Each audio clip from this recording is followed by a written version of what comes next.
On Sunday night, Mike Tomlin opening the door that maybe we'll see Russell Wilson's Steelers debut. Take a listen. Guy got comfortable with his ability to display his health.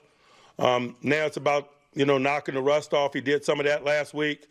He is in consideration this week. We'll see where that leads us, man. Both guys at the quarterback position are scheduled to work tomorrow, and we'll just walk it day by day. Okay, Brew, it feels like he wants to go to Russ. Is that the right move? I would not. Wow.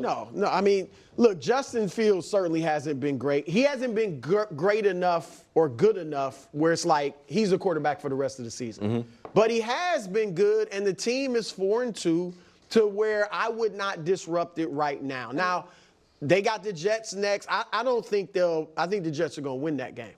So maybe after that game, if they do lose, you can bring in Wilson, or maybe they play the Giants after that. And if Fields doesn't look any better or they lose one or both of those games, then you can go to Russ in the bye week.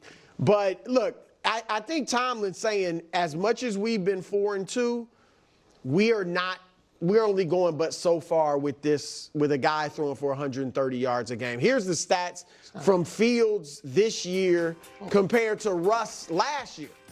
I mean, 130. Russ is, the last two games he's averaged 138 yards passing, but you see Russ's numbers were better. And we don't even think he had a great year last year, but it's much better than what Justin is doing right now. So I wouldn't disrupt it now.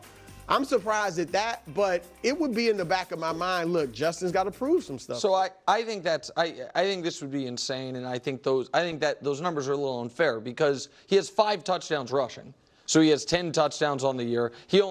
So then add the fumbles to the turnovers. He only has 1 lost fumble. Mm-hmm. So 10 touchdowns, 2 turnovers. When you add the rushing yards, he's around 220 yards per game, which is around where Russell was last year. And they just scored 32 points. They just had their best offensive game of the year. They have not beaten great teams, but they also have 3 wins against teams that are winning. They beat Atlanta, who's 4-1 when they don't play them. They beat Denver, who's 3-2 when they don't play the Steelers. They beat the Chargers, who are 3-1 when they don't play the Steelers.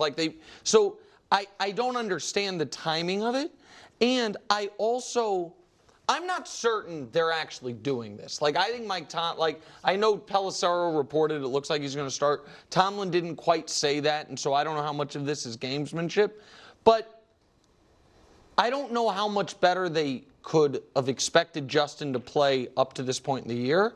And Russell Wilson has not finished a season where the coach of the team said, you know what? Next year, I want that guy to be my quarterback. Unless it's Russ's since job 2020. that Justin currently has. But I guess I don't know why it would be Russ's job. Why? I think you have to wonder, did Russ look that much better than Justin in training camp? We don't know that. But Russ wasn't really in training camp. I think that he hurt his calf early. You know what I mean? Justin's playing better than he has, and he's done a really good job in terms of the turnovers, which is outstanding. He doesn't give you offensively in terms of his production.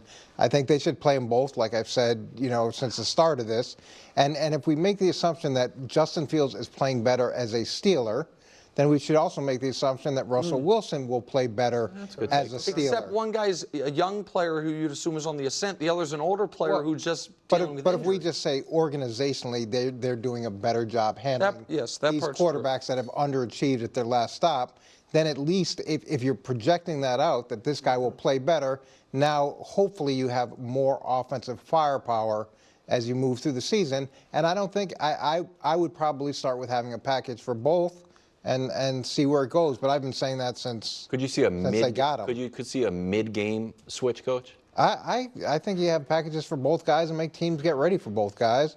And the package can go in and out whenever you want. You want to go one series. And I know it's not traditional, but so what? Do you have to stay with tradition all the time? Why not see what that can do? I like it. If they do this, it reeks of a promise was made on high, and they have to keep it. Tomlin's not. Yeah, I don't see that. But if you remember when he signed, there was a relationship Russ had with the owner. That is when the first thing signed. The pass of the Jets. Jets scored 20, scored 1 touchdown, 4 red zone trips. They missed 2 field goals. They get penalized for 110 yards, and Rodgers ends the game with an interception. to Mike Williams that was explained in detail here. I'm looking at Allen. He puts his hand up. 3 guys go with him, so I'm throwing a no-look to the red line. And when I just peek my eyes back there, he's running an inbreaker. So it's got to be down the red line. So were you throwing that spot to come back to it? No, I was throwing it to the red line, but when I got to about here, I realized he was running an inbreaker, so I had to kind of adjust it a little bit. But the play is 2 guys vertical, 1 guy down the seam, 1 guy on the red line. That's just, bro. I got to be honest. This morning, when I saw that, I was bothered by it. I was like, this is the same old Aaron Rodgers throwing his receivers under the bus and not taking accountability. Now that they've got Devontae Adams, I don't care. I don't care. Mike Williams, as you said, is about to be gone. Okay? Aaron Rodgers is, we know what Aaron Rodgers is. They knew this has been his career, throwing receivers under the bus, not taking accountability. The Jets knew that when he walked in the door. What a take. I'm serious. I don't care now. You think he now I think it's like, first of all, he said on the McAfee show he didn't find out about the trade till afterwards, but he obviously knew it must have been a great chance for it to happen. Yeah. So he may have known, he may be 85% sure at that point that I'm about to get my man. I'm about to get Devontae out. I mean, I can't. So I do not. Mike Williams on the way out. Because he doesn't want to be blamed. You know what it is? You know what it is? It's because he's a bad guy. That's fine. I don't care. I don't need a choir boy. I need somebody to win games. No, I can't do that either. I'm serious. And I'm just, what I'm saying is I think what he's doing is holding people accountable. Except for himself. Well, I think he's admitted sometimes when he's played poorly. What about that? Wasn't the whole press conference. No, if you watch the whole press conference, okay. he admitted he wasn't, prime Aaron Rodgers. I mean, But my point is, I think this is putting people on notice. Aaron Rodgers is ticked off. Aaron Rodgers didn't come here to be 2-4. Aaron Rodgers didn't come here to have a worse record than Zach Wilson. Right. He needs to play better. And I think now everybody is on notice. So, like I said, we know he's done this before. I don't like it, but I'm not riled up about this. I mean, but like you said, you were this morning. Yeah, right. When this was going to be the squad, this ain't the squad no more. Now you got Devontae Adams, and Garrett Wilson moves down to 2, and Alex Lazard to 3, and Mike might be out of the door. Garrett Wilson probably moves down to 3. He actually leads the league in freaking targets. He's going to get his targets. I understand. I'm just telling you that I think that Rodgers is going to look for Devontae and Lazard Packers first are back. and foremost. Why? Yeah. Why has he been looking for Wilson now? Well, he looked for him 22 times in the Vikings game. Right. But again, just my opinion on what he's going to do, bro.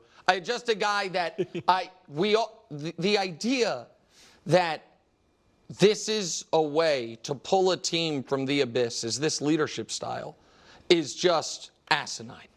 And here's the biggest indictment I can say about Aaron Rodgers at this point: the player and the leader. He is the anti-Patrick Mahomes. He is. Mahomes gets the ball down less than a score with a reasonable amount of time remaining. The Chiefs are going to win. Rodgers gets the ball down 1 to the Broncos after the Broncos miss a field goal. They have 1st and 10 on the Denver 36 with more than a minute left. He can get them 4 more measly yards in that terrible weather. They missed the field goal. And then blame the kicker. And then blame the Don't kicker. Get close. Like, they're not 20-yard blame chip the shots. kicker, blame the weather. Against Minnesota, they fall down 17-0 thanks to his play. He gets the ball down 6. They get the ball to the Minnesota 26. Incomplete. Pick to Mike Williams. I'm sure that's not Aaron's fault. Williams just went the wrong way. They get the ball against Buffalo, down 3. Let's not forget, that game should have been over because Aaron fumbled on the first play of the drive. I saw it. Troy Aikman saw it. The old guy who used to do the former guy, not old guy, but the guy who used to do the Monday Night Football refereeing stuff, who now works for the Bills. We all saw it. For some reason, New York didn't see it. They get another chance. Aaron Rodgers has Breece Hall open. Aaron Rodgers' own explanation is, I realized Mike Williams wasn't where he needed to be. There's 2 minutes left in this football game. It's third down. So I threw a no-look anyway instead of Breece Hall's right there and then blame Mike Williams. So he doesn't come through when they need him. That's the anti-Mahomes.